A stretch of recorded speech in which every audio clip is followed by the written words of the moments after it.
muito importante o que eu vou dizer agora. Você precisa ser rápido.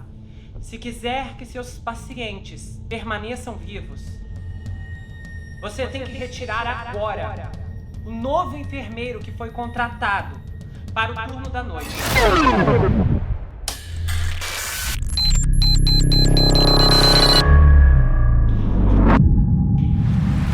Ele desafia o clichê sobre serial killers, que ninguém suspeitou de nada, que ninguém notou nada estranho. Esse não é o caso aqui. Onde quer que ele fosse, as pessoas achavam seu comportamento errático, suspeito e até criminoso. Em retrospectiva, sua vida parece um rastro de sinalizadores, alertando para a instabilidade e a capacidade de prejudicar a si mesmo ou aos outros. No entanto, Charles Cullen conseguiu ir de emprego em emprego por anos, confundindo colegas de trabalho, investigadores do governo e parentes de pacientes que se foram. O hospital não é seguro.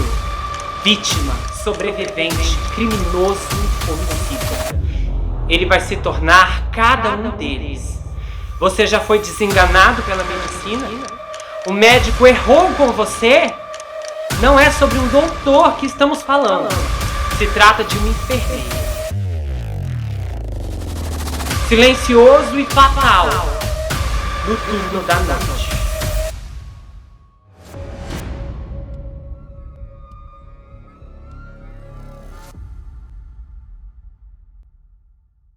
Ei pessoal, bem-vindos a esse canal, eu sou Gustavo Negreiros, seu psicanalista favorito, e hoje nós estamos em mais uma atração do 24 horas na mira. E eu tô muito feliz porque hoje nós estamos na quinta atração, na quinta minissérie desse segmento. Eu comecei anteriormente com Sob a Bandeira do Céu, A Escada, Pássaro Negro e os Cap da Casa do Terror, e agora O Enfermeiro da Noite. E essa é uma história cheia de reviravoltas e eu trouxe, é claro, tudo nos mínimos detalhes para vocês absorverem. Vai ser uma experiência muito imersiva, muito boa, muito divertida, principalmente porque nós vamos ter uma exibição praticamente que diária. Então, para você não se perder, o esquema vai funcionar assim. Amanhã, quando sair o segundo episódio, eu vou retornar aqui e vou colocar o link dele fixado no primeiro comentário. A minissérie vai estar na sua própria playlist também, então você vai poder encontrar, se você quiser, lá na página principal. Eu vou colocar o Enfermeiro da Noite entre as principais sessões ali, então ela vai estar logo entre a segunda e terceira. Então tem vários mecanismos para você não se perder, para você estar conferindo na ordem. Eu sei que tem pessoas que assistem pela televisão, então se a reprodução automática não te passar direto para o segundo episódio, lembre-se de procurar o primeiro comentário e clicar nele, ok? E aí o segundo comentário ele já vai estar indexado na playlist, e a partir daí, se você estiver assistindo pela TV, a playlist vai reproduzir automaticamente. Lembrando que essa história é muito profunda, e aqui assim tem uma... assim, essa história ela dá uma série de reviravoltas, principalmente porque a gente começa a acompanhar vários ângulos que são muito, muito estridentes. Então eu tenho certeza que isso vai mexer com você de diversas maneiras. No final, no último episódio, eu vou estar trazendo a minha análise, a minha opinião, o que eu penso, o que eu acho. Então é só lá, se você está conhecendo o canal agora, no último episódio, que eu vou falar. Enquanto eu estiver narrando tudo o que é a história, não é nada do que eu penso, do que eu acho. Nesse momento eu quero agradecer as pessoas que contribuem através do mecanismo Valeu, que é disponibilizado aqui pelo YouTube.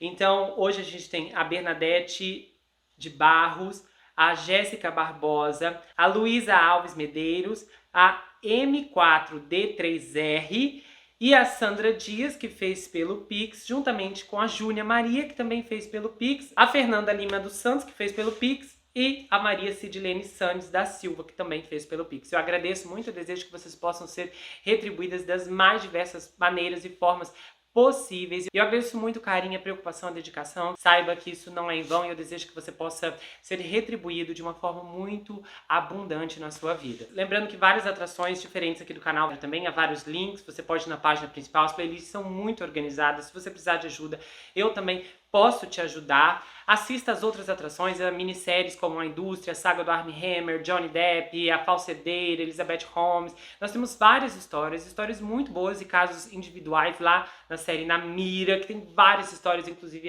Quando o Estranho Chama, você precisa conferir esse caso. A história do Observador, que é a verdadeira história da série da Netflix, Bem-vindos à Vizinhança. Então não deixe de conferir, eu tenho certeza que você vai gostar. E nós vamos começar esse caso agora. Ele não foi planejado pelos seus pais irlandeses católicos da classe trabalhadora.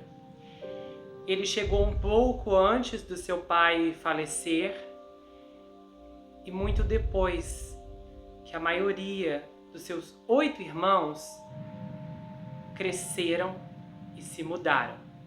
A sua casa geminada de madeira em West Orange era um lugar escuro, infeliz, assombrado por irmãos e irmãs viciadas em substâncias ilícitas, irmãs adultas que entravam e saíam em marés de gravidez ou outras necessidades, e homens estranhos e rudes que vinham a qualquer hora para visitá-las. Apenas a mãe de Charlie o protegeu do caos daqueles quartos no andar de cima. Ele se alimentava desesperadamente de suas afeições, mas nunca havia o suficiente para todos. Então, um belo dia, a mãe de Charlie sofreu um acidente de carro durante seu último ano no ensino médio e ela não sobreviveu. O hospital ligou e avisou que a mãe havia sofrido um acidente e ele foi ao hospital. Quando ele chegou no quarto, a cama estava vazia. E ele pensou, o quê? Cadê minha mãe? O hospital já havia levado o corpo dela. E ele ficou furioso com isso, além de ficar sozinho. Sem consolo, ele tentou tirar sua própria vida. Depois foi para a marinha e acabou falhando em ambas as coisas. Então, finalmente, ele voltou ao mesmo hospital em que sua mãe havia falecido e descobriu a sua verdadeira vocação. Em março de 1984, Charles Cullen era o único estudante do sexo masculino na escola de enfermagem do hospital de Mount Sinai, em Montclair, Nova Jersey. Ele era brilhante e se saiu muito bem.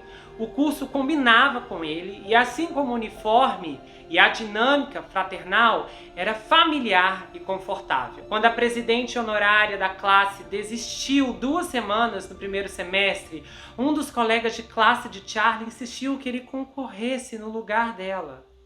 O Charlie ficou lisonjeado, mas concorrer à presidência não parecia muito com ele. Quanto mais ele objetava, mais inflexível ela se tornava. Ele não teria que arriscar nada. E ela disse a ele, eu vou fazer tudo. Charlie se viu surpreendentemente feliz no papel passivo de candidato relutante e ficou ainda mais feliz quando ganhou a presidência. Era apenas uma posição simbólica, mas parecia sinalizar a chegada de um novo Charlie.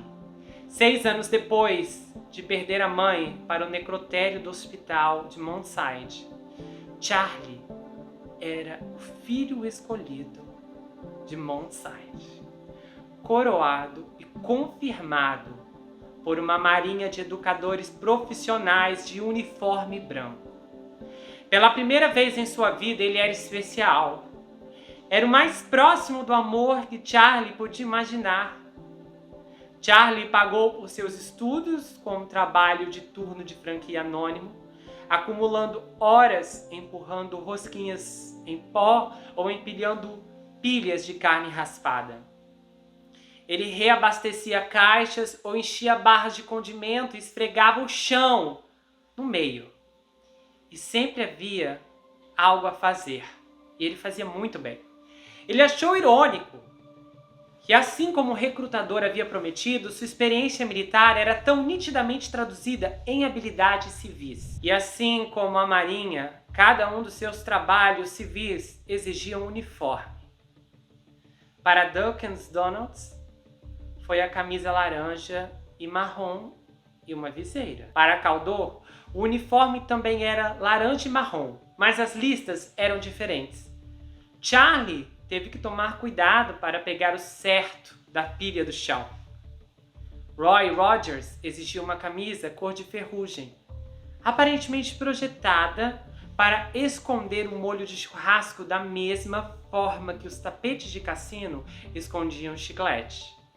Era uma roupa horrível, exceto quando a gerente de Charlie usava, Adrienne.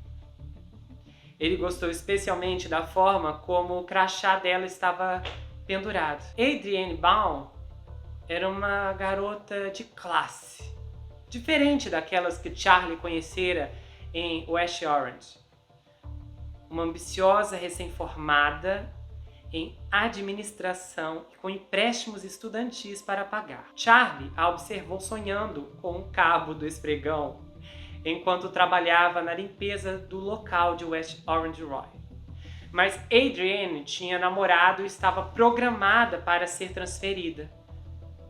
Então Charlie se demitiu e dobrou suas horas no Caldor ao lado. Mais ainda, fazia suas pausas para almoçar no Roy's, só por precaução. Quando Adrienne foi transferida de volta um mês depois sem o namorado, Charlie estava lá esperando. O relacionamento foi tão rápido quanto Charlie pôde acelerar. Ele precisava de suas atenções e pressionou por isso de todas as maneiras que podia, enchendo Adrienne de presentes e buscando o namorado modelo para sua família. Adrienne ficou surpresa ao descobrir que escondido, dentro do garoto tímido e de olhos arregalados que ela viu limpando a estação de molho, estava um homem surpreendentemente confiante.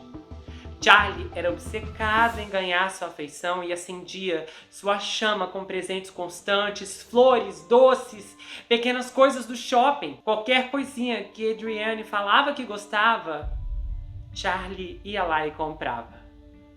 Até que um dia Adrienne disse: Charlie, pare de me comprar presentes.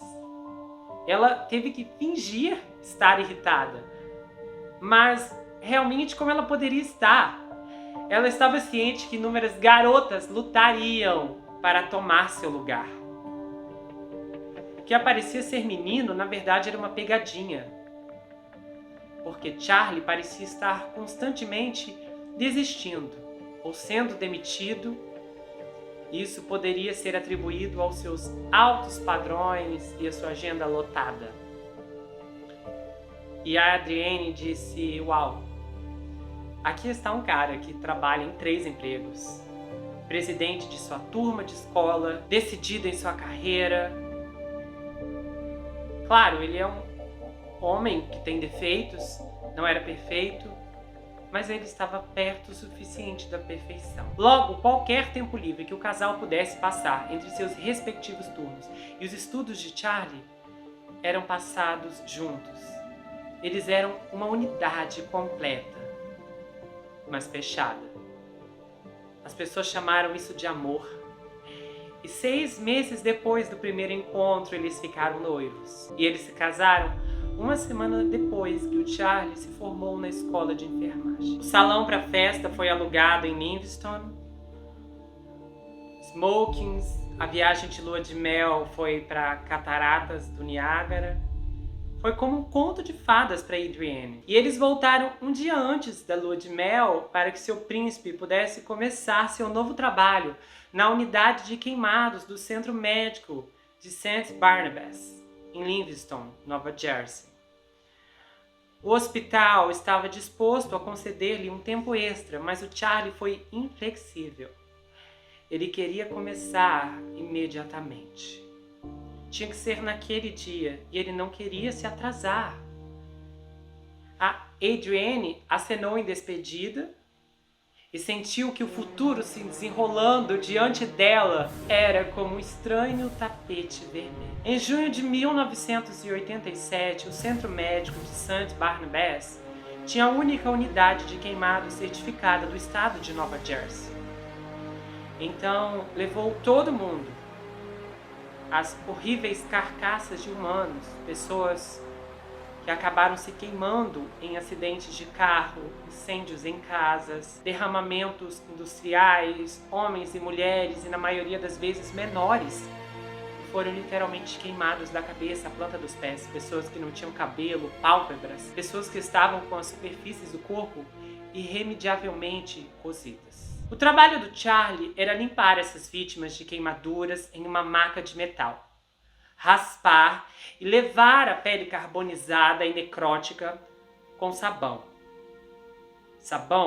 antibacteriano. Mesmo dentro do campo da medicina, este é um procedimento quase inimaginavelmente horrível. Como o primeiro emprego direto da escola de enfermagem, é algo próximo ao que foi descrito como um inferno. Todas as queimaduras começam com uma história. Uma mãe de camisola pegando a chaleira, um paraplégico em um acidente de carro, um bêbado alimentando uma fogueira acesa, o tanque de gasolina furado do carro amassado. O fogo é linha de sopro.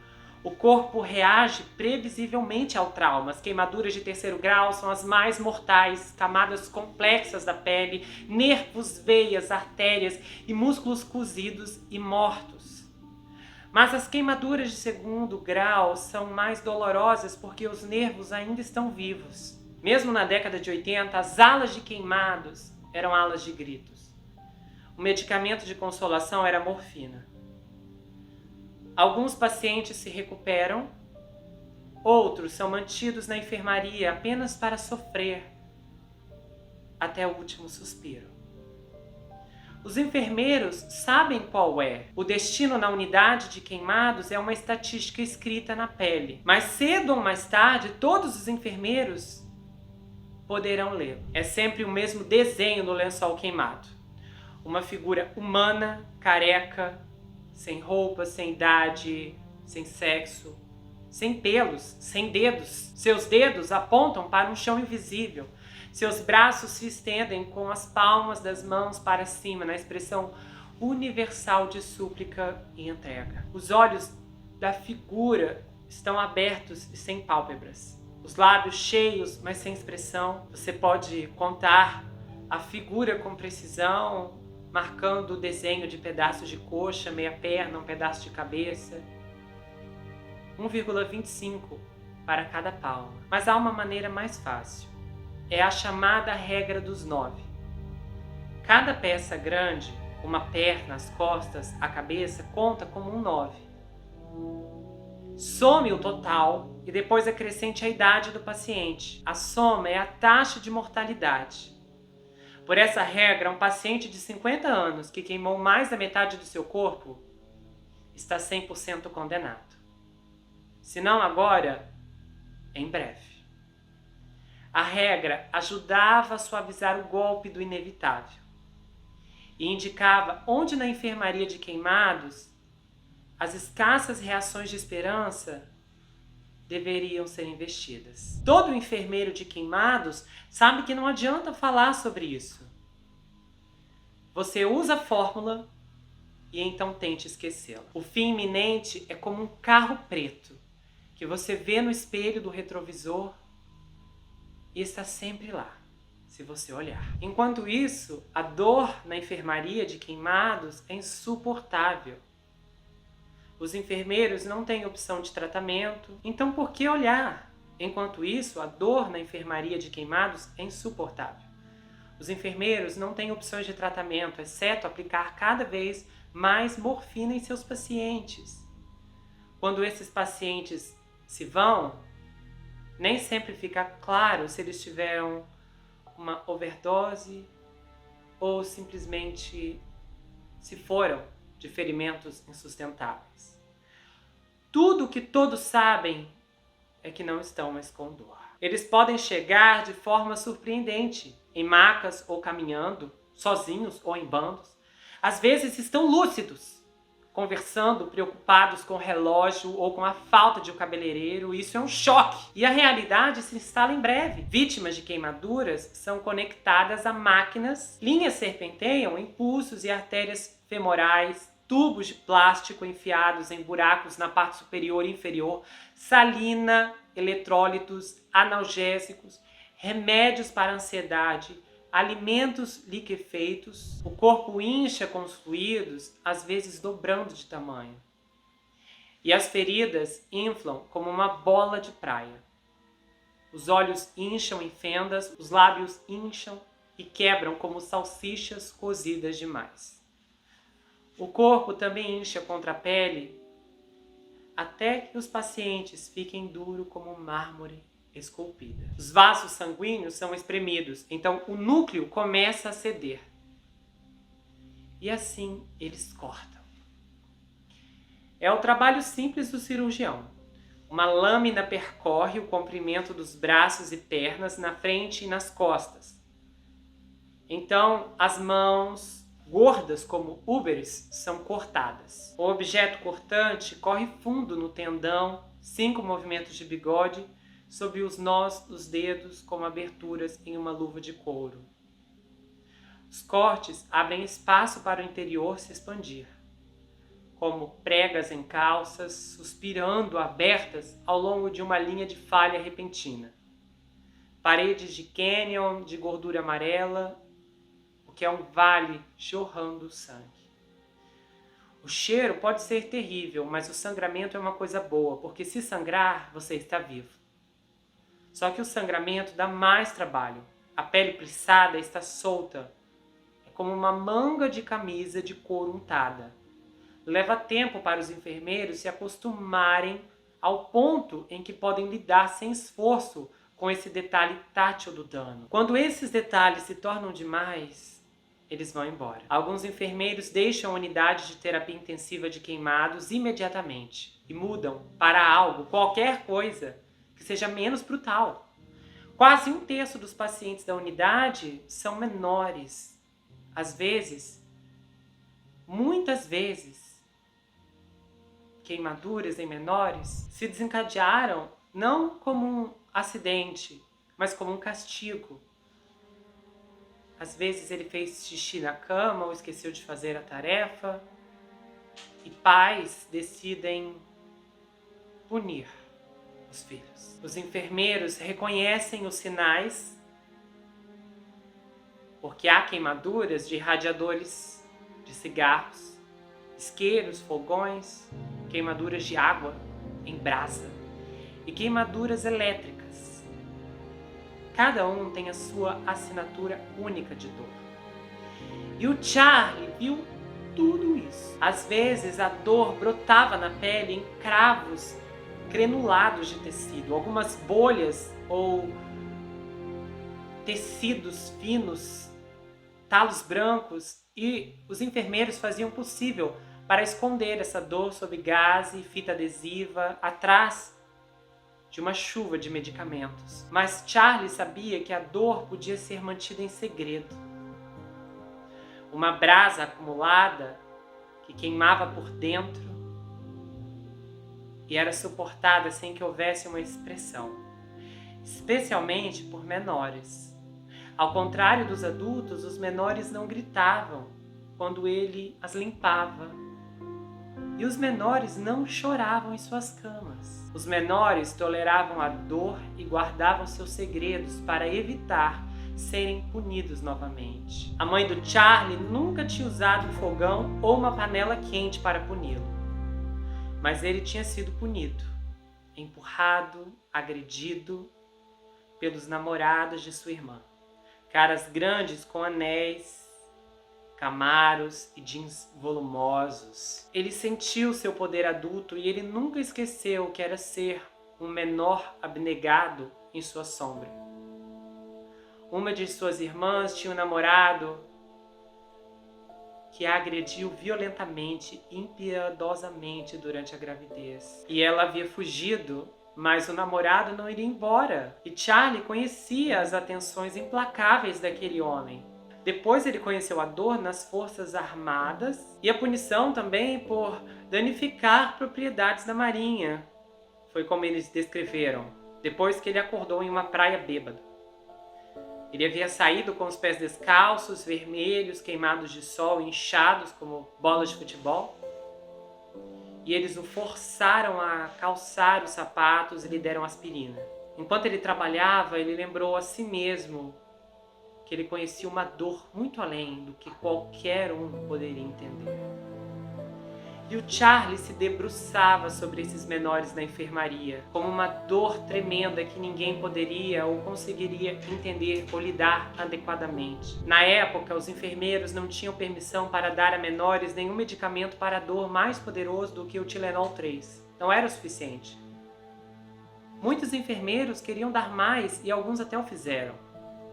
Os menores chegavam quentes e apenas subindo, machucando e lembrando Charlie da sua própria dor. Ele olhava para aquelas pessoas derretidas, sabendo que mais tarde os cirurgiões abririam cada uma delas como uma batata assada, um corte em Y para evitar que explodissem.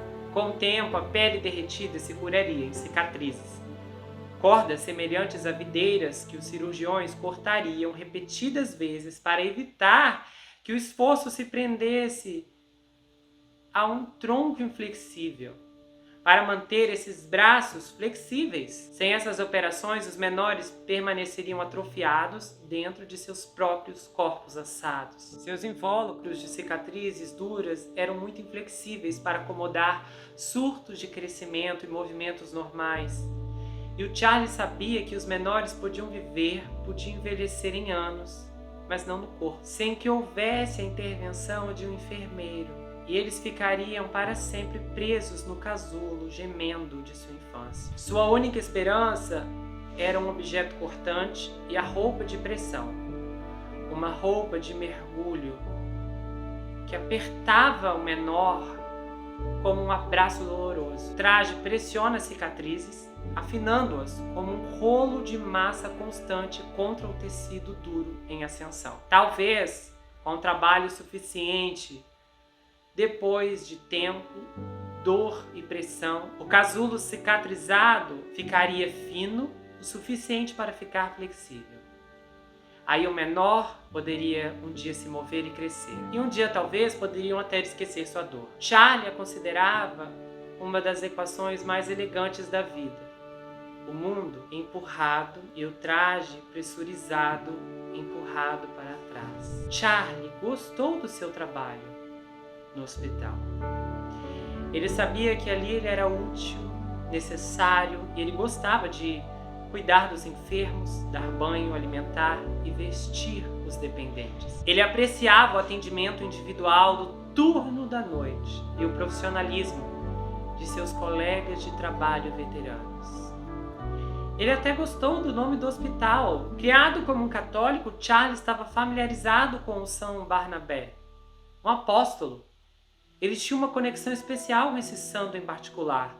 A igreja celebra o dia da festa de Barnabé todos os anos em 11 de junho. Foi o dia em que Charlie começou a trabalhar no St. Barnabas Medical Center. São Barnabé foi o jovem companheiro de Lucas e Paulo, um dos primeiros 3 mosqueteiros cristãos. São Barnabé foi uma inspiração e havia até uma reza em seu nome. Mas para Charlie esse tipo de reza não tinha utilidade.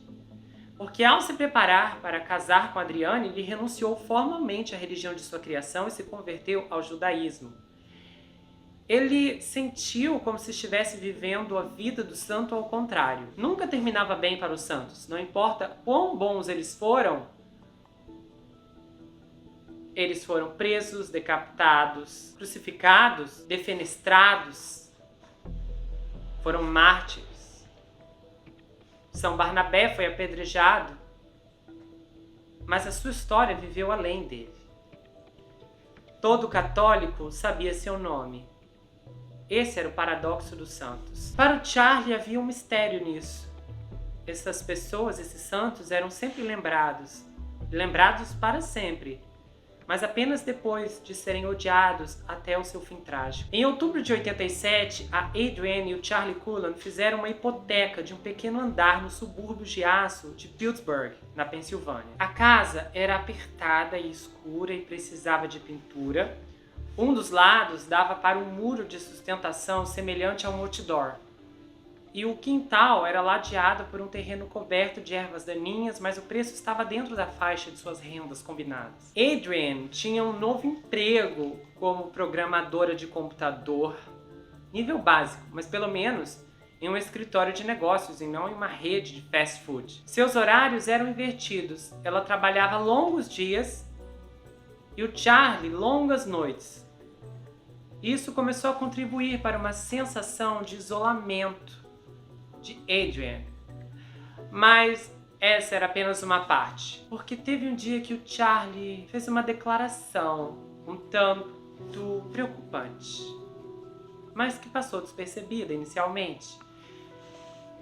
Ele começou a se gabar que quando era menor, ele envenenou a bebida do namorado violento de sua irmã grávida com fluido de isqueiro. E ela, Só que cada vez mais ela passou a se sentir sozinha e sem Charlie. A vulnerabilidade autodepreciativa fazia parte do pacote do charme que o Charlie havia apresentado como pretendente. Ele era tão franco e muitas vezes engraçado sobre seus problemas pessoais, particularmente seu histórico de depressão, alcoolismo, o que a Adrienne rapidamente passou a acreditar que conhecia aquele homem e, mais importante, que ele conhecia a si mesmo.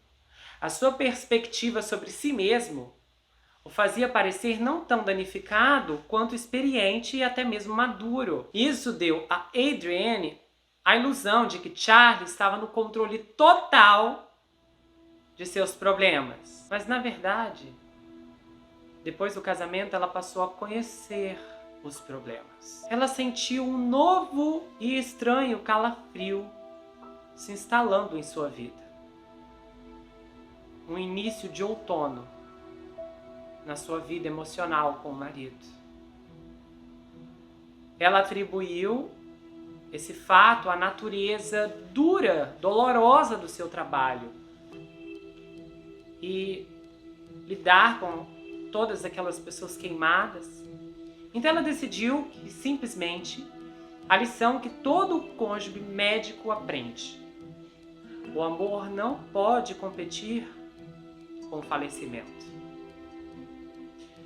Ela não imaginava que o Charlie estava bebendo novamente. Beber era o único aspecto da tradição naval em que Charlie se destacava. Ele bebia para ficar bêbado. E ele gostava de vinho tinto ou bebidas tropicais, até mesmo Listerine, em uma pitada. Inclusive, isso levou repetidamente à enfermaria militar e ao hospital psiquiátrico. E na época de sua experiência militar, ele frequentou Alcoólicos Anônimos. A Adrienne não tinha experiência com esse lado do marido, porque ela nunca o tinha visto tomar uma bebida. Quando estavam namorando, ele simplesmente dizia: não posso. E a Adrienne considerava sua abstinência mais um sinal de sua convicção do que um aviso de seu apetite.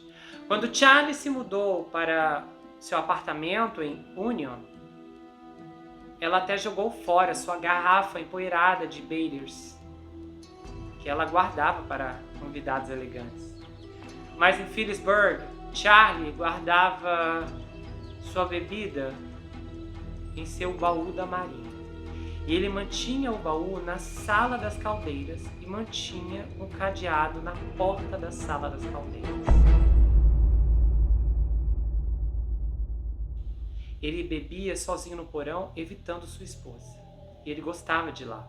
Só havia uma estrada, ninguém podia entrar lá embaixo. Haviam rochas por toda parte. Era sempre escuro. A sala da caldeira era um lugar para beber, pensar e ficar dentro de sua prisão mental.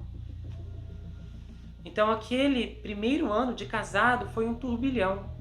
Charlie estava excepcionalmente ocupado e ele recebeu sua licença de RN em Nova Jersey um mês depois que começou no hospital. E um mês depois ele começou outro programa de graduação no Kean College. E entre a escola, o trabalho e o deslocamento, o Charlie raramente estava em casa. A Adrienne assistiu ao rock Dick Clark no ano de 88 sozinha, com uma mini garrafa de Chardonnay. Em fevereiro ela estava grávida. E essa era sua família. Mas ela sentiu o marido ficando cada vez mais frio. Era quase profissional. Como se ela fosse uma de seus pacientes. E ele foi esfriando. E ele esfriou um pouco mais. E ele esfriou ainda mais quando a sua filha Shauna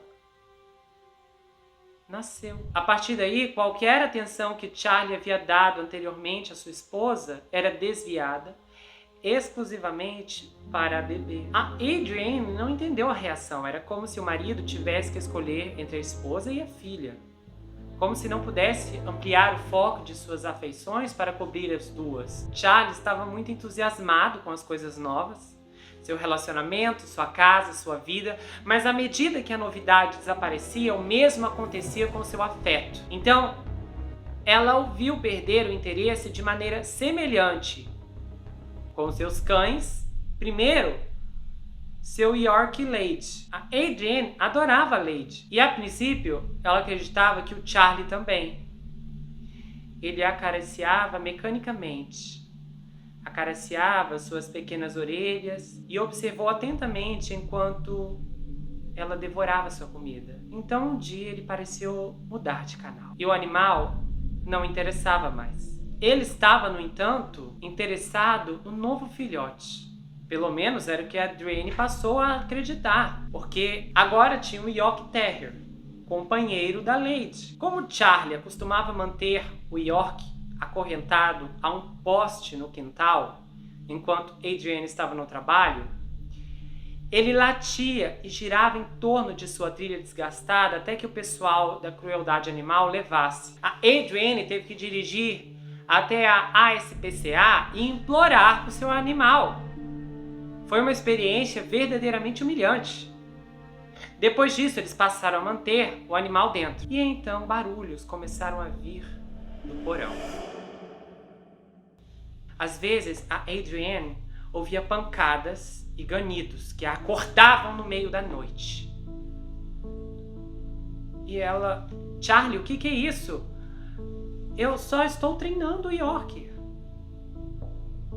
E ela começou a falar, não, isso está me parecendo um castigo. A Adrienne se aproximava de roupão e chinelos e arrombava a porta, com medo de ir mais longe. Então ela gritava do alto da escada, deixe-o em paz! Charlie não respondia. E os ruídos paravam. A Adrienne ficava ali, ouvindo o silêncio, esperando-o sair. Ela podia dizer que ele estava ali embaixo, parado como um menor, brincando invisível debaixo de um cobertor. Finalmente ela fecharia a porta do porão, voltaria para a cama e colocaria o travesseiro sobre a cabeça. O que quer que estivesse acontecendo entre Charlie e o cachorro não era bom. Um dia ela saiu para o trabalho, numa terça-feira de manhã, e o Charlie ficou com o bebê e o cachorrinho. Era a costumeira troca de guarda em seu dia de folga. Quando Adrienne voltou do trabalho naquela noite, o cachorro havia sumido. Charlie não parecia se importar, e ele nem quis ajudá-la a procurar. Ele disse, o cachorro fugiu. Ela ficou pensando, pera, você assumiu que fugiu. Mas como isso aconteceu? Eu fui dar um passeio. Peraí, você foi passear sem a bebê? Aí ele desviou o olhar e disse, eu voltei da minha caminhada e aí o cachorro sumiu. Tá, peraí, desculpa, eu não entendi. Você foi passear, deixou a bebê sozinha e o cachorro ainda sumiu? E o Charlie não parecia preocupado. E pra piorar, Adriane, peraí, eu não tô entendendo. Você deixou a sua filha beber sozinha? E com a porta da frente aberta? Tá, não estava aberta. Estava entreaberta. E eu sabia que a bebê não acordaria. A Adriane não gostou do jeito que ele disse isso. Como assim você sabia que a bebê não acordaria? Ela começou a suspeitar que ele estava dando remédio para resfriado à bebê. E eles começaram a ter longas brigas sobre isso. E o Charlie negava.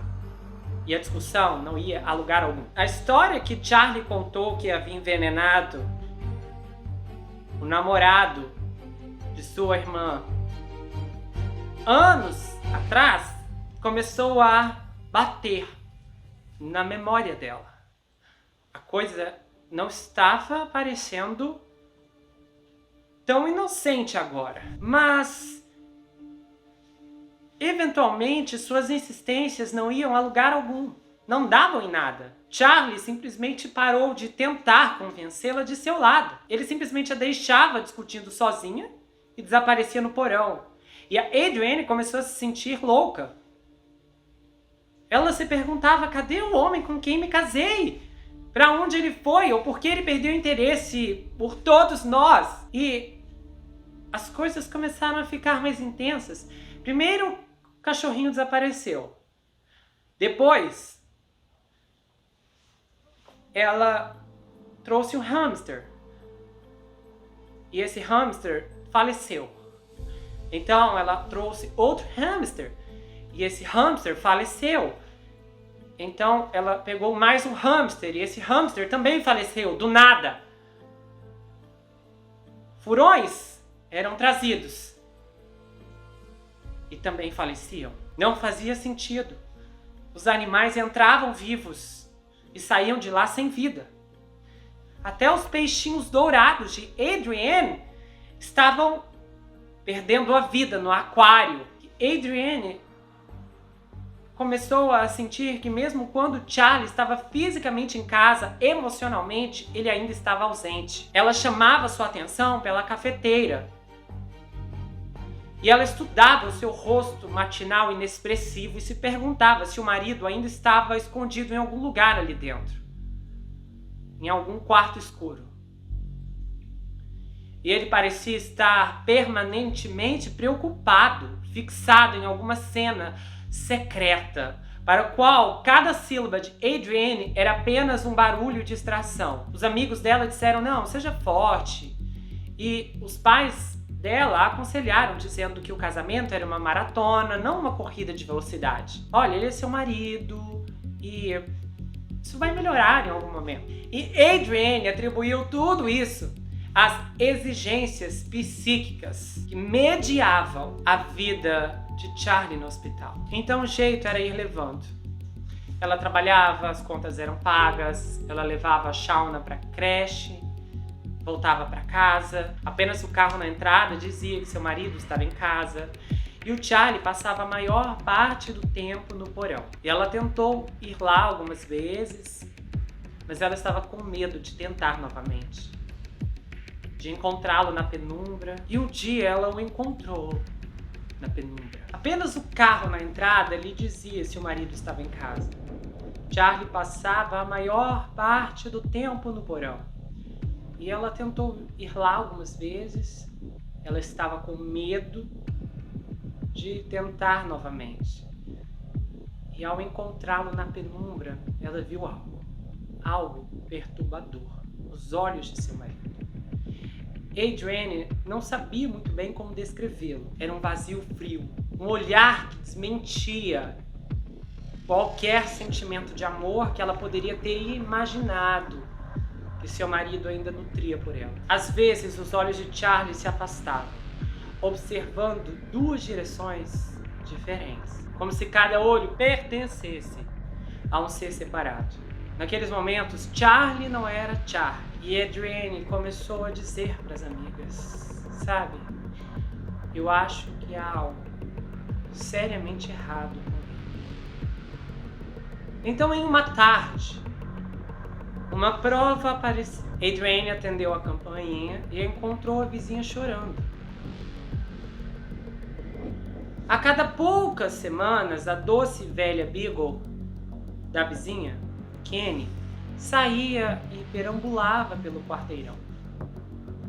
Por algum motivo, ela geralmente acabava no quintal de Adrienne. E a Adrienne trouxera a velha Kenny para dentro dezenas de vezes. Chegou a ser uma espécie de piada corrente. E quando a Kenny desapareceu, a vizinha foi direto até o casal. Mas dessa vez o corpo de Kenny foi descoberto no beco ao lado de sua casa. E o veterinário revelou que ela havia sido envenenada. Adrienne tinha alguma ideia do que poderia ter acontecido? Ela não sabia o que dizer. Ela entrou na cozinha, onde as fotos do photomat estavam no balcão, fotos que Adrienne havia tirado na creche, fotos fofas da sua filha com seus amiguinhos. Adrienne havia chegado em casa alguns dias antes e descobriu que Charlie havia cortado cuidadosamente cada um dos garotinhos, como bonecos de papel no espaço negativo. As fotos a assustaram, mas ela tentou não pensar naquilo. Só que agora, com essa revelação, ela não podia evitar. As formas vazias dos meninos lembravam o marido dela. E ela pensou nas fotos e em seu cachorrinho, sobre a Kenny e sua vizinha chorando na porta da frente. Então Adrienne começou a chorar também. Em 11 de fevereiro de 1991, a enfermeira da farmácia Penn Allen trouxe uma bolsa de soro suspeito para a mesa da gerente de risco do St. Barnabas, a Karen Seiden. A porta da bolsa parecia usada, mas a bolsa em si estava cheia a ponto de vazar. E isso também não parecia certo para Karen. Então ela entrou em contato com o diretor assistente de segurança do hospital, um ex-policial chamado Thomas Arnold. Thomas enviou a bolsa intravenosa para o laboratório de patologia. A bolsa deveria conter apenas soro fisiológico e heparina. Mas o teste de laboratório descobriu que também continha insulina. 3 dias depois do Dia dos Namorados, uma paciente de unidade de terapia intensiva do St. Barnabas, chamada Anna Byers, foi colocada em um gotejamento intravenoso de heparina. Em meia hora, ela estava suando frio, confusa, enjoada e tremendamente fraca. Um laboratório de sangue mostrou um nível de insulina fora dos gráficos. E ela recebeu suco de laranja, um remédio simples de açúcar, uma das maneiras mais rápidas de normalizar um acidente, se você pegar cedo o suficiente. Não funcionou. As enfermeiras foram forçadas a dar a Anna Byers uma intravenosa de dextrose, pingando açúcar diretamente em sua corrente sanguínea. Isso evitou que a paciente falecesse, mas ela estava tão carregada de insulina que acabou desmaiando. E ela ficou assim a manhã toda, a tarde toda, a noite toda. A Ana tinha uma cirurgia marcada para a manhã seguinte. Um catéter seria colocado em seu coração. Ela provavelmente agora estava muito instável para lidar com o procedimento. Mas por precaução, seu médico ordenou que seu gotejamento de heparina intravenosa fosse removido. Assim que o gotejamento de heparina de Ana foi desconectado para a cirurgia, seus problemas de insulina diminuíram e ela começou a se sentir melhor. Às 14 horas, ela estava de volta em seu quarto, estável e bem. Seus problemas de queda de açúcar no sangue haviam desaparecido. Suas feridas cirúrgicas estavam coaguladas. Ela estava pronta para ser colocada de volta no gotejamento de heparina e uma intravenosa foi iniciada. E logo depois, Anna Byers estava de volta ao mesmo passeio instável novamente. A essa altura, suas enfermeiras estavam abastecendo a água com açúcar, tentando alimentar aquele fogo. Ela se estabilizava e caía, se estabilizava e caía. Então, às 23 horas, não havia açúcar suficiente em seu sangue para sequer fazer uma leitura. Seu corpo queimou tudo, não deixando nada para o cérebro. E ela estava pronta para codificar fatalmente. As enfermeiras desencaixaram suas linhas intravenosas e a levaram às pressas para a UTI. 20 minutos depois de sair do gotejamento, a Ana estava se sentindo melhor novamente. No final do corredor, um paciente chamado Fred Belf estava na mesma situação. Sua heparina começou às 7 da manhã. Ao meio-dia, ele estava vomitando sobre o próprio peito, incapaz de manter o suco de laranja no estômago, e os médicos receitaram Destrose para ser administrado por via intravenosa com sua heparina. As duas gotas correram uma corrida, lado a lado, uma desequilibrando a outra dia e noite, como uma gangorra metabólica. Às 19 horas, na noite seguinte, foi feita a ligação entre os sacos de heparina e os efeitos colaterais no chão. Os enfermeiros do Fred desengaixaram seu gotejamento de heparina. E o Fred rapidamente começou a se sentir melhor. Os enfermeiros, enluvados, removeram sua bolsa intravenosa, colocaram-na em um plástico estéril e enviaram para os testes.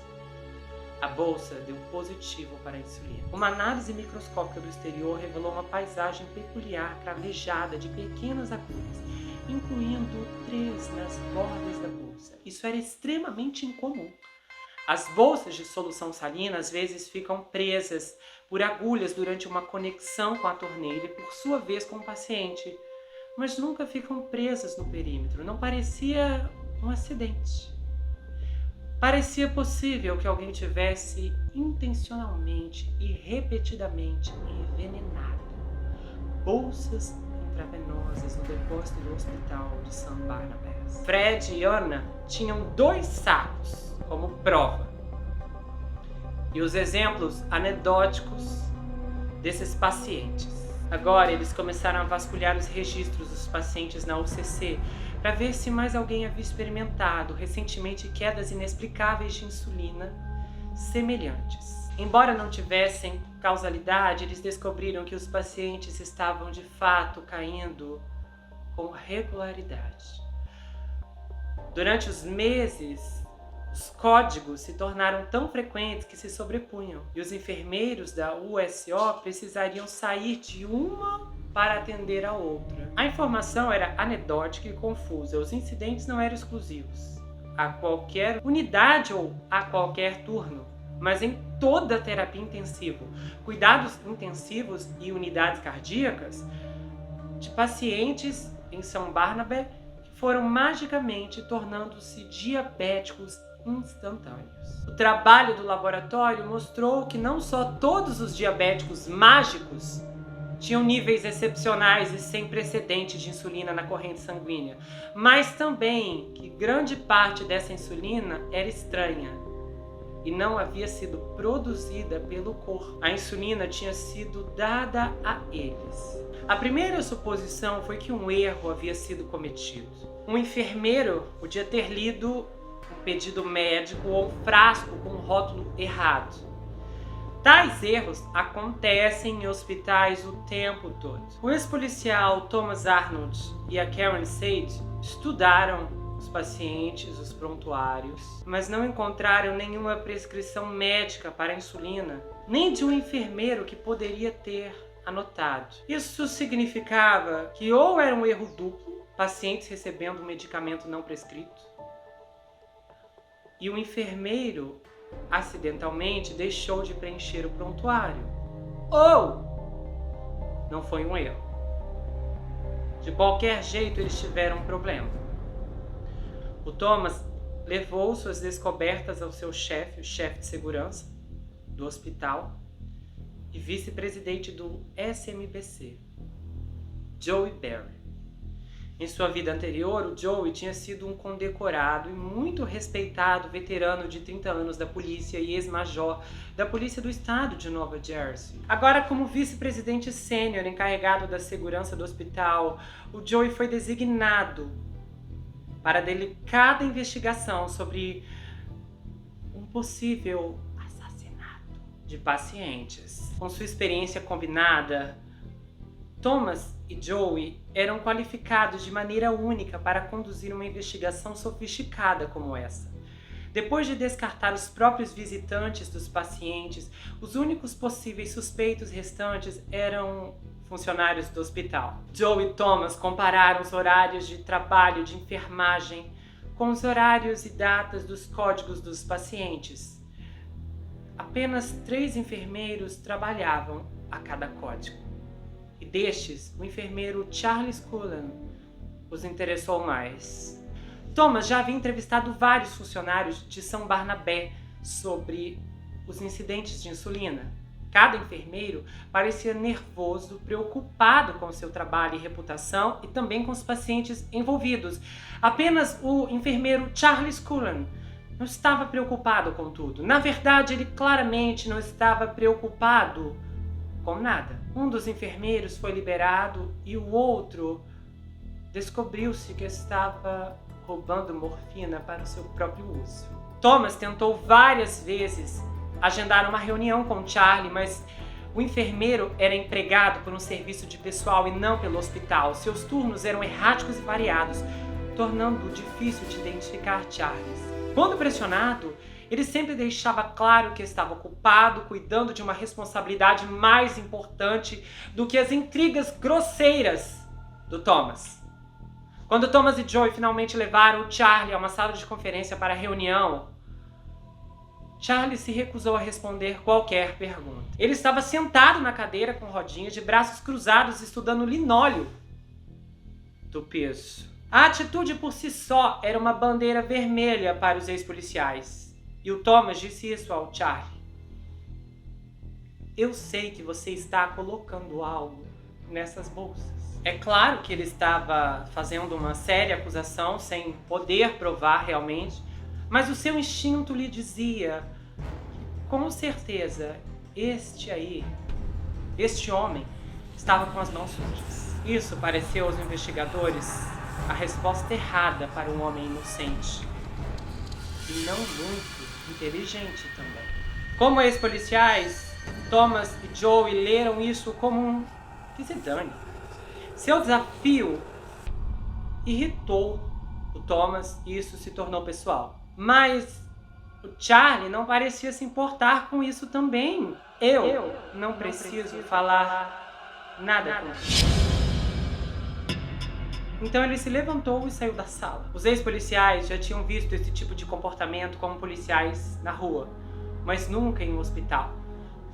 Barulhos em estacionamentos, ladrões de lojas, respostas indisciplinadas a horários de visitas fixados. Eram esses tipos de coisa com os quais estavam acostumados. Às vezes, eles tinham um enfermeiro na berlinda, mas geralmente era alguém que se viciava com os medicamentos e embolsava esses medicamentos, às vezes, até mesmo para vender, e trapaceava nos gráficos da tabulação. Os viciados eram os mesmos em todos os lugares. Seus motivos eram sempre simples e diretos, mas algo aqui era mais sombrio e parecia estar em jogo. Não havia motivação imaginável para as bolsas de solução salina estarem envenenadas aleatoriamente no armário de armazenamento ou a má administração da insulina. Nem o Thomas conseguiu dar uma explicação razoável para a reação do Charlie. O cara não parecia nem um pouco abalado com as acusações, nem mesmo surpreso. Ele tinha aquele olhar sem vida que o Thomas reconheceu e não gostou. A parte mais perturbadora era que o Charlie estava certo, ele não precisava falar com eles. A investigação do Thomas e do Joey precisaria fazer com que o Charlie falasse por ele. Eles então encarregaram a equipe de ajudar a criar linhas do tempo e taxas de mortalidade durante a janela de trabalho do enfermeiro Charles Cullen, enquanto ele flutuava entre a UTI, CCU e as unidades de cuidados cardíacos. Parecia que quanto mais eles cavavam, mais casos questionáveis eles encontravam. Todos os pacientes tinham uma complicada sinfonia de doenças e sintomas. E não havia como conectar seus inexplicáveis picos de insulina diretamente a um evento, ou a Charles Cullen, ou, em vários casos, a seus eventuais falecimentos. Era inteiramente possível que esses fatos fossem apenas uma coincidência. E como Charles Cullen era um andarilho, muitos de seus turnos eram chamados não programados no último momento. Cruzar as ações do Charlie com os problemas na unidade era um trabalho ainda mais difícil. Se eles fossem levar a investigação para o próximo nível, eles precisariam de ajuda externa. E era hora de alertar a polícia. Arnold, Thomas e Joey tinham uma reunião mensal regular com o chefe de polícia de Livingston, o Don Jones. O encontro foi puramente uma questão de praticidade. St. Barnabas era o maior empregador em Livingston, a base da base tributária do município. Não era realista separar as preocupações corporativas privadas do centro médico daquelas do município. O chefe Don Jones era um personagem familiar em Livingston, com a reputação de complementar seu salário com o tipo de horas extras geralmente distribuídas para novatos ou policiais, esperando um novo filho.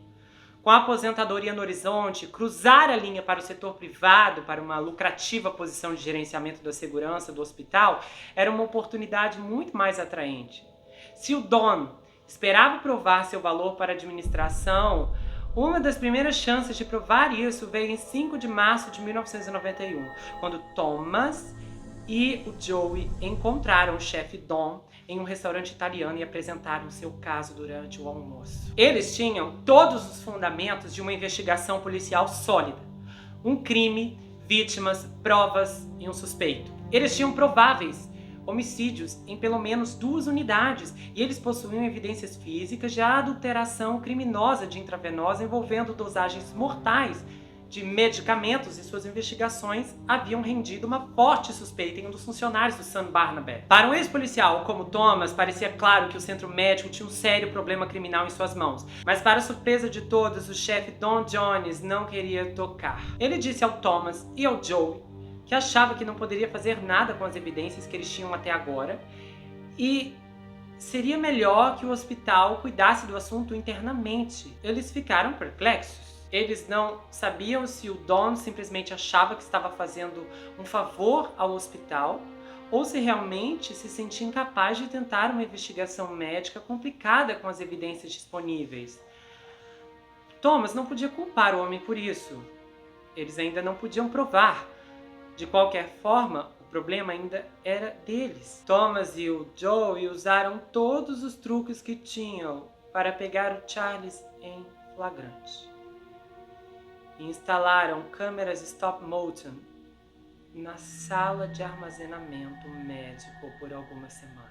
Eles entrevistaram uma corte transversal de médicos, funcionários e até famílias que percorriam suas enfermarias de pacientes e iniciaram um novo protocolo de saída de medicamentos para enfermeiros que tratavam os estoques geralmente comuns de insulina com a mesma regulamentação rigorosa dada aos medicamentos perigosamente viciantes, como a morfina.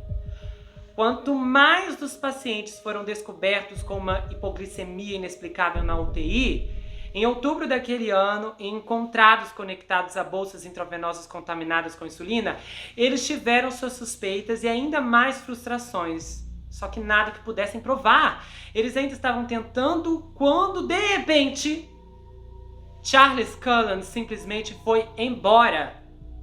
E os problemas de insulina desapareceram com ele. Charlie assumiu que o seu mundo cairia ao seu redor como um suporte de palco de papelão. Ele achava que o povo de São Barnabé sabia o que ele estava fazendo lá. E os investigadores do hospital não lhe deixaram dúvidas sobre isso durante a entrevista. Se ele tinha gravado 1 ou 100 ou até mais, não importava. Eles sabiam. Eles não tinham visto seu tempo trabalhando na unidade de queimados, mas ainda sabiam. Durante meses, eles estiveram focados em pacientes, ambos os quais tinham piorado misteriosamente e melhorado misteriosamente. Era fácil ficar confuso sobre os outros pacientes e difícil separar seus sintomas incomuns de cacofonia, usual de doenças, mas esses dois eram bem definidos. Charlie estava ciente que eles haviam cruzado os enfermeiros de plantão nas noites desses dois incidentes e descobriram que ele era o único enfermeiro que trabalhava nos 2 turnos. E depois havia a questão das bolsas intravenosas que ele havia cravado com insulina no armário de armazenamento. Então eles encontraram, analisaram e guardaram como prova. Eles estavam injetando as bolsas aleatoriamente algumas vezes, enviando-as como granadas. O Charlie tinha certeza de que suas impressões digitais estavam em todas as bolsas de soro contaminadas. E ele nem se preocupava em usar luvas. Ele imaginou que se eles o queriam, eles o tinham. Ele apreciou a espera, a pequena colisão dessa cesura, a atenção especial que emprestava às horas escuras. Ele colocou tudo em foco, imbuindo cada estalo de uma luva ou gole de café com trágico presságio e significado. Ele esperou a primavera toda pela conclusão do caso, depois o outono, o inverno até o ano novo. Quando nenhuma conclusão chegou, ele decidiu que o hospital era estúpido ou estava com medo, talvez ambos. Charlie só podia imaginar os problemas épicos de responsabilidade que surgiriam de suas ações. Os processos de muito dinheiro, do tipo que humilhava até os Golias corporativos. Independente do que preocupasse um hospital, Charlie não achava que fossem os pacientes. Eles mentiram do jeito que mentiram para ele quando ele procurou o corpo de sua mãe. Eles encobriram, eles esconderam, e ninguém nunca travou verdadeiramente sua dor. Ele também soube dessa hipocrisia quando ninguém havia tratado a dele. Profissionalmente, ele achou a atitude legalista totalmente irritante. Como católico faltoso, ele achou irônico. São Barnabé, filho do encorajamento, padroeiro da linha do fundo, o fracasso do hospital em detê-lo parecia uma espécie de absolvição de culpa. E assim, quando São Barnabé finalmente parou de chamá-lo para os turnos, Charlie não pôde deixar de se sentir genuinamente surpreso. Em 10 de janeiro de 1992, o Charlie explicou isso a Adrienne como uma questão política interna do hospital. Algum problema que realmente não envolvia ou não deveria envolver. Ele estava sendo alvo da administração da enfermagem. Era uma vingança por despeito. E o Charlie disse a Adrienne que o motivo era uma greve de enfermeiros pendente. Eles haviam falado sobre isso na unidade e Charlie tinha sido uma das poucas vozes contra isso. Os pacientes sofreriam, por isso eu não concordo com essa greve.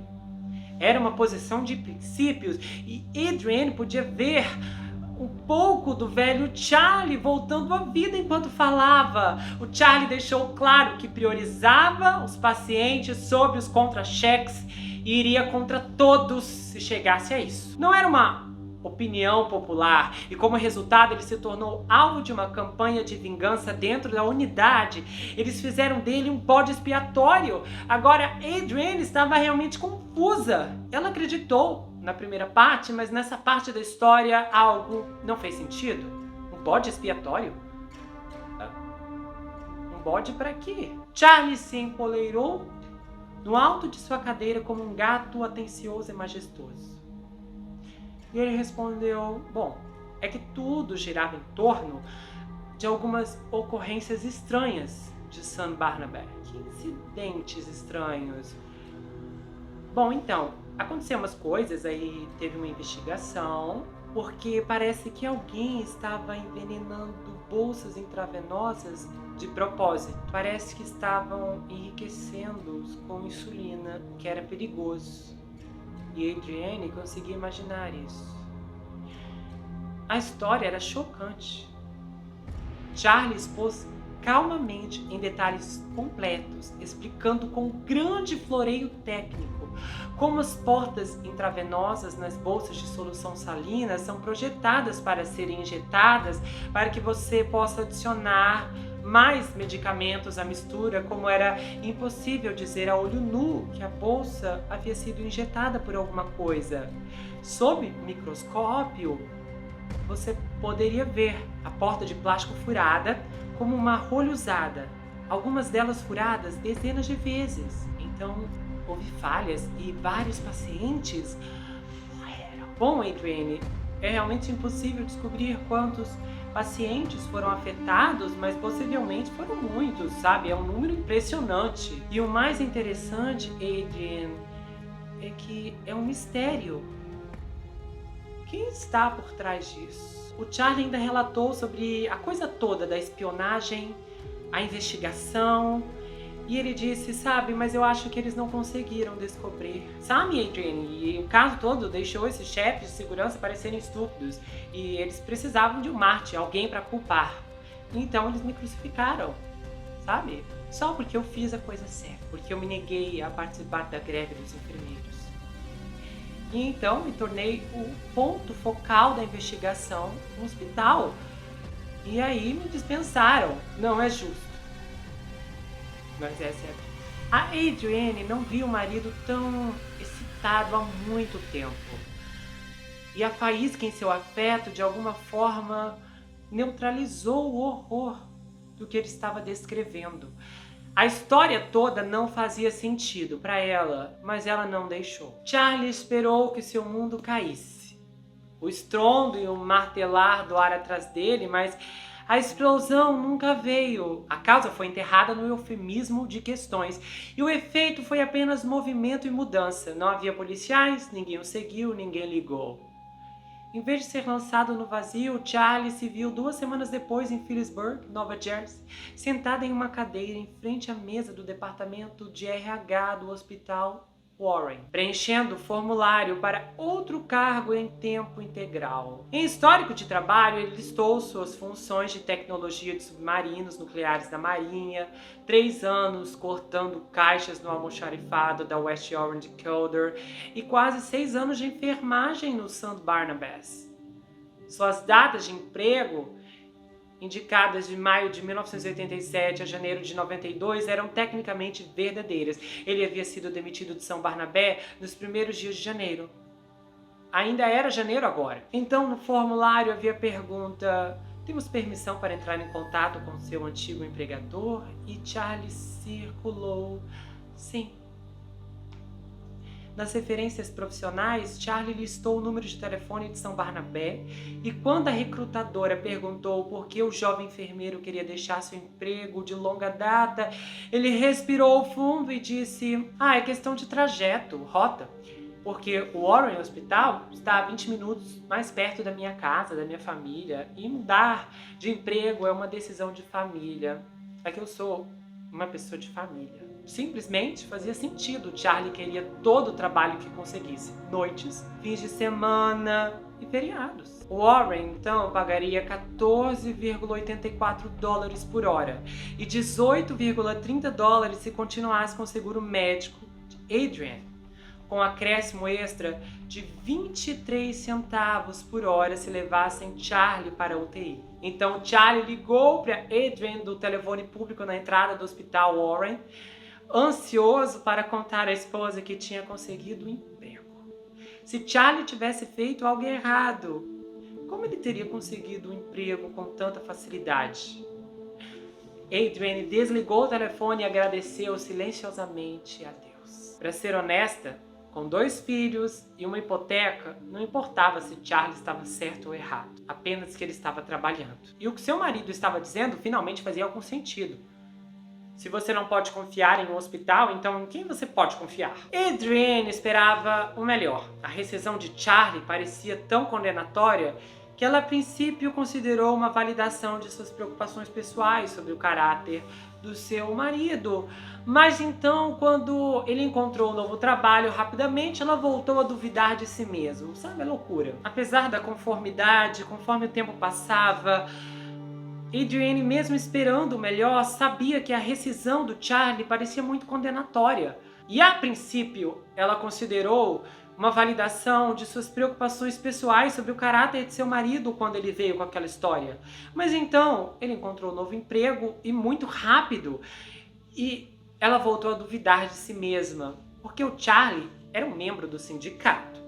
Ele havia sido educado e testado e recebeu diplomas que exigiam recertificação regular e era governado por conselhos estaduais de enfermagem, conselhos de ética hospitalar, supervisores de departamentos de pessoal. Se não houve repercussões de acusações tão graves, se ele foi demitido e recontratado rapidamente, então de repente aquele era o processo. Era inconcebível que em uma instituição encarregada de vidas humanas, os funcionários não fossem pelo menos tão cuidadosamente regulados quanto os estoques de morfina. A Adrienne não conhecia o negócio da medicina, mas ela conhecia o negócio dos negócios. Todos os sinais indicavam que a rescisão e a recontratação do Charlie não tinham um tom mais moral do que qualquer outra reestruturação corporativa. A mudança de emprego pareceu rejuvenescer o marido. Sua carreira teve um novo rumo e uma maior taxa de remuneração. Ele parecia entusiasmado com a nova rotina e os novos sistemas técnicos para aprender e os novos pacientes para dominar, e a empolgação foi transferida para uma atitude em sua vida doméstica, que era, se não positiva, pelo menos mais animada. Charlie até concordou em começar a trabalhar em dias úteis para que seus horários não fossem tão diferentes. Então isso pressionou ainda mais suas necessidades de creche. Parecia um sinal esperançoso para o relacionamento. Só que foi apenas uma semana antes dos problemas começarem novamente. E ela já não achava que Charlie era um bom marido há muito tempo. E logo depois que sua segunda filha Shakia nasceu em meados de dezembro de 91, ela decidiu que não gostava dele como pai. A bebida secreta do Charlie finalmente se tornou impossível até mesmo para Adrienne ignorar. Não havia como evitar o assunto. Primeiro ele negou, então a Adrienne arrombou seu baú enquanto ele estava no trabalho e o confrontou com as garrafas. Charlie fez da violação de sua privacidade o problema, ou tentou, e Adrienne não aceitou isso. E ela finalmente reconheceu a bebida e ele disse: isso não é um problema, eu só estou deprimido, eu não quero tomar antidepressivos. E era óbvio para Adrienne que seu marido, deprimido, só ficou mais deprimido por causa da bebida, que ele foi pego em uma espiral com a família dela no centro. Confrontar Charlie enquanto ele estava bêbado era inútil. Eles brigavam e diziam coisas e Adrienne sofreria uma noite que Charlie não reconhecia ou não se lembraria no dia seguinte. Cada vez que ela tentava confrontá-lo quando ele estava sóbrio, o Charlie fugia para o porão e Adrienne finalmente decidiu que precisava de ajuda externa. Os benefícios de saúde da família do seu empregador pagariam por 5 dias em um centro de tratamento de álcool. Mas o Charlie não queria parar de beber. E a Adrienne tentou deixar seus antigos livros de AA para ele no balcão, esperando que talvez ele se lembrasse de suas resoluções anteriores. Mas os livros saíram pela culatra. Charlie ficou com raiva ou os ignorava.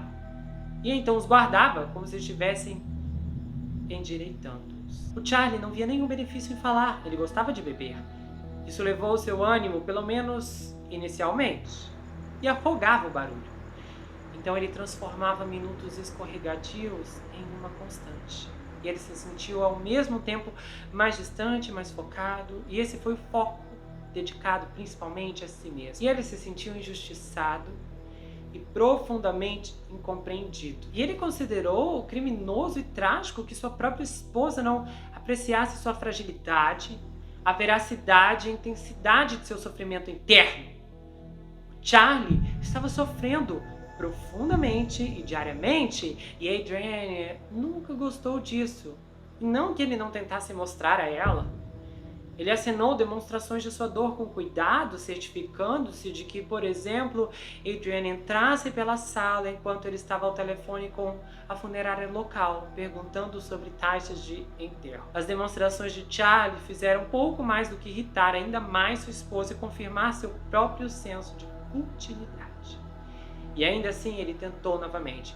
Ele esperou até ouvir Adrienne andando da cozinha e então caiu dramaticamente do sofá, do chão da sala, com a língua de fora, cheio de pílulas de prescrição derramadas como o sangue do frasco âmbar. Era uma tentativa de tirar a vida em flagrante. E o Charlie pensava que essa encenação demonstraria a sinceridade de sua dor. Mas Adrienne, quando via isso, soltava um suspiro irritado. E ela passava por cima dele, pegava uma revista de mesa do centro e deixava o Charlie deitado ali, sem saber por quanto tempo manteria a pose. Então o Charlie tinha que se agachar no tapete, pegar as pílulas uma a uma, colocando cada uma cuidadosamente de volta no frasco. E ele se atribuiu uma dose extra de simpatia, sabendo quanto era errado para sua própria esposa ignorar a óbvia agonia que ele havia demonstrado. Ele se agarraria a essa dor por alguns dias, então inventaria alguma outra maneira de obter a devida atenção solidária. Mas quanto mais ele tentava mostrar a Adrienne como precisava ser cuidado, mais Adrienne o odiava por isso. E finalmente, em novembro de 92, a Adrienne decidiu que já estava farta. Ela não contou a Charlie, mas contou ao meu advogado. E ela estava preocupada que o que aconteceu com seus cachorros pudesse acontecer com seus filhos. Depois de dirigir para casa no início da noite, a Adrienne se sentiu fortalecida por sua decisão secreta. E tudo estava bem até que um dia ela passou mal. Foi parar no hospital. E ela descobriu que teria que fazer uma cirurgia. Era uma cirurgia para a vesícula e foi marcada em janeiro. E foi programada para acontecer no hospital Howard, onde o Charlie trabalhava. E ela disse, ai meu Deus. E ela pressionou o advogado e ele disse, olha, a papelada não está pronta. E ela disse, não, eu preciso dessa papelada pronta. Eu tenho que entrar naquele hospital, o hospital do meu marido, com essa papelada pronta. Eu tenho que deixar claras minhas intenções de se divorciar e as razões por trás disso. Se algo acontecer comigo, como aconteceu com os meus cachorros,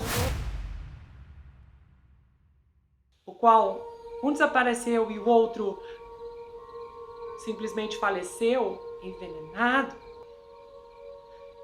não é difícil isso se repetir comigo também. É claro que ela não teve coragem de dar essas explicações para o advogado, mas ela disse que precisava ser feito. Porém, janeiro chegou e a papelada não ficou pronta. Charlie nem imaginava que a sua esposa estava se preparando para dar o fora. O pai da Adrienne a acompanhou até o consultório e ficou na sala de recuperação. E ela disse, pai, não deixe ninguém entrar aqui,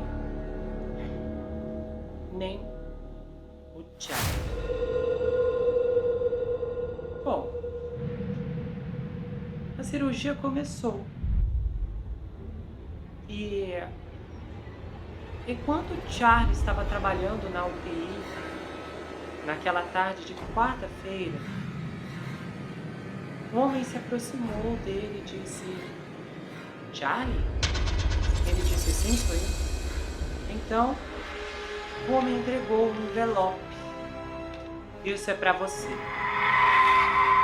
Quando ele abriu, ele viu que eram os papéis do divórcio.